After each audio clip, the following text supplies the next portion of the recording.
Now, Britain is grappling with a sickness explosion that is costing the economy £15 billion a year. But it's set to surge to 17 billion. It's forecast that 2 million more people will claim disability benefits by 2030, as mental illness and depression and anxiety are now the leading reasons adults out of work are claiming disability benefits. To discuss this more, I'd like to welcome psychotherapist Lucy Beresford to the show. Lucy, very good evening to you. Welcome to the brand new spanking independent Republic of Mike Graham. Sorry you're not here to see the fantastic things that are going on in the studio, but next time we will get you in for sure.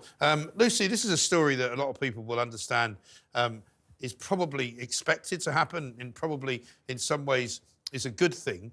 But my worry about anybody who claims to be suffering from anxiety and particularly suffering from depression is that when you're dealing with the state, it's too easy, isn't it, for the state to just go, oh, OK, here's some money, see how you get on with that. And that's not really going to help them. I'm not really sure that that is the situation, actually, that there are quite a few hoops that very many people have to jump through in order to prove that they have a clinical diagnosis of depression. And by that, we mean a persistent negative or low mood state that lasts for a minimum of 2 weeks. And also, if you're in employment, you will have employers who are going to be trying to make you go to work, and therefore you will have to, in a way, demonstrate. This has been part of the problem for so long, is that people have felt they've had to flagellate themselves in order to prove that they have a mental health concern. And my worry is that this is actually going to re-stigmatize something that we've made so many strides in the past for actually stepping away from, this idea that we should shame people who have a mental illness or maybe even disbelieve them. But actually we're in danger of going back on that. Yeah, I don't think it's about shaming people or doubting them in a way. It's just about not so much depression, more about the anxiety word, I suppose, because an awful lot of people, as you know better than I, will say that they're suffering from anxiety. Some of them may well be, but what I'm saying is that if the state is expecting to pick up 2 million more people because of the situation that they find themselves in, people say they suffer from anxiety a lot more now than they used to. It doesn't mean that maybe more people are suffering now from anxiety. It may just mean that in the past they kind of dealt with it in a different way. I'm just wary, if you know what I mean, Lucy, of creating a place where people can just fall in and never come out. Because that's what we've seen with an awful lot of people who are currently inactive, who are currently in receipt of benefits. I'm not saying they don't deserve to get them, but I'm saying that we should have a better method of getting them back to work and getting them back on their feet, shouldn't we? Yes, there are a couple of things to say about that. I mean, unfortunately, mental health services have been the Cinderella service within the NHS for a very long time. And actually, people have been struggling to get treatment or even a diagnosis. And therefore, in a way, our heart should go out to those people who've been struggling for so long.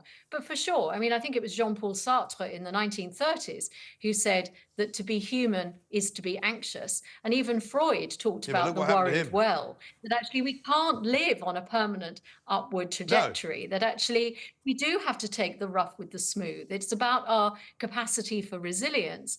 My observation is that the pandemic has had a very cruel legacy in this regard, that actually a lot of people have had their, what I might call their everyday anxieties, turn into something much more florid. And that's the problem. We've actually got people whose mental health issues have escalated. For sure, we need to take personal responsibility for a lot of the mental wellness that we might have in life. It's our responsibility perhaps to develop resilience. If our parents weren't able to instill it in us or encourage it, perhaps we didn't go to schools or Brownie or Scout camps where certain things, or the Duke of Edinburgh Award, which have been designed really to develop coping strategies in life, because we all need them, no matter what level of society we're at. But at the same time, please not let us forget the people who are really in dire need of help.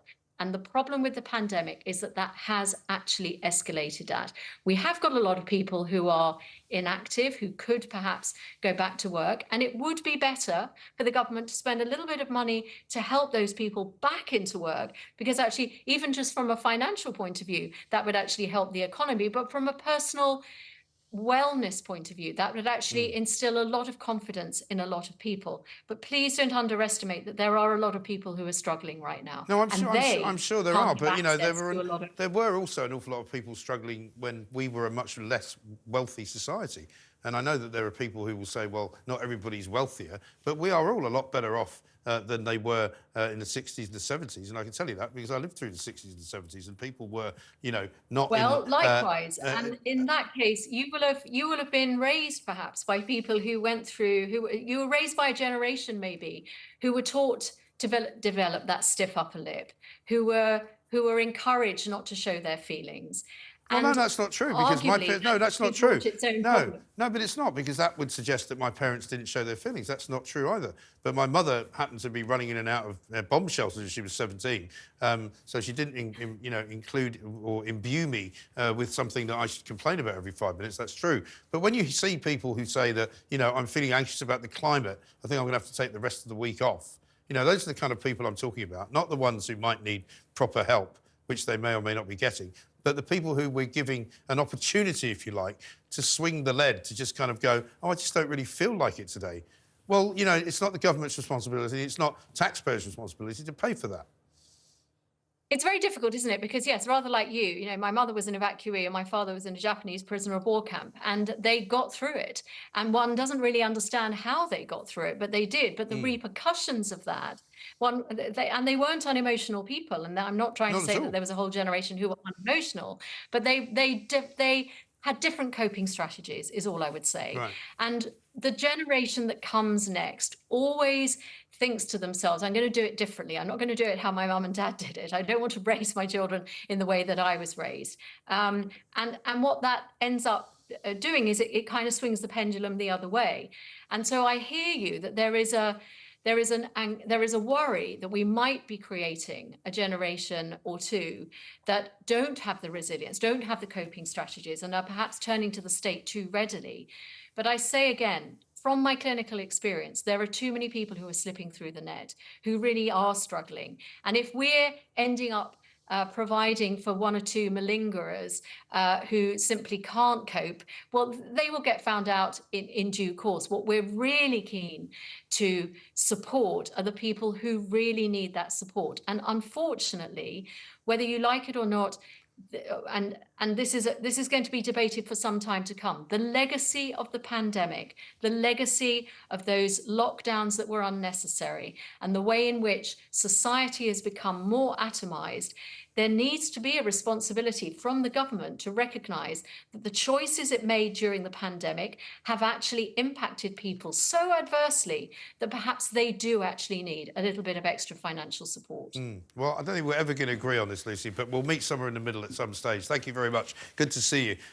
This is, of course, the all-new and sparkling independent Republican Mike Graham.